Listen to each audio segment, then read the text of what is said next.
The Hindu Kush mountains stand tall. Ancient forests cloak their slopes. A green, silent world, but deadly.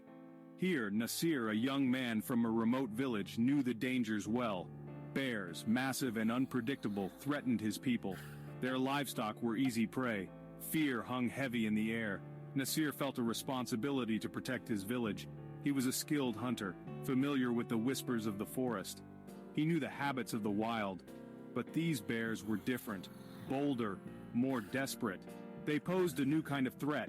He needed something more than his courage and his wits. Nasir's grandfather had once possessed such a tool, a rifle, old but powerful, a weapon from a bygone era, passed down through generations, a symbol of protection. The rifle was locked away, a relic of the past. Now Nasir knew it was time for the old rifle to sing its song again.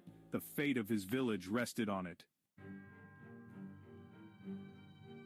The rifle was more than just a weapon. It was a piece of history, a testament to Afghan resilience. For centuries, these mountains had seen conflict and hardship. Tribes clashed, empires rose and fell. The Afghan people, forged in the crucible of survival, learned to defend what was theirs. Firearms, once tools of war, found a new purpose. They became protectors, guardians against the harshness of nature. Each shot echoed with the stories of generations past. Stories of bravery, of loss, of the delicate balance between man and the wild. Nasir's grandfather had taught him this history. He had learned about the craftsmanship of the rifle, the intricate carvings on its wooden stock, the cold steel of the barrel, a reminder of its deadly power. It was a Lee Enfield, a rifle used by British soldiers and Afghan warriors alike. Its presence in Nasir's hands was a reminder of the interconnectedness of their histories. Dawn broke, painting the sky in hues of orange and purple. Nasir checked his gear, his knife sharp and ready, his bag filled with dried fruit and flatbread, and the rifle, heavy in his hands, a comforting weight. He looked to the east, towards the rising sun. A silent prayer escaped his lips, a prayer for protection, for courage, for a clean hunt. He moved through the forest with a hunter's grace, silent, deadly. His eyes scanned the undergrowth. He was looking for tracks, for broken branches, for any sign of his quarry.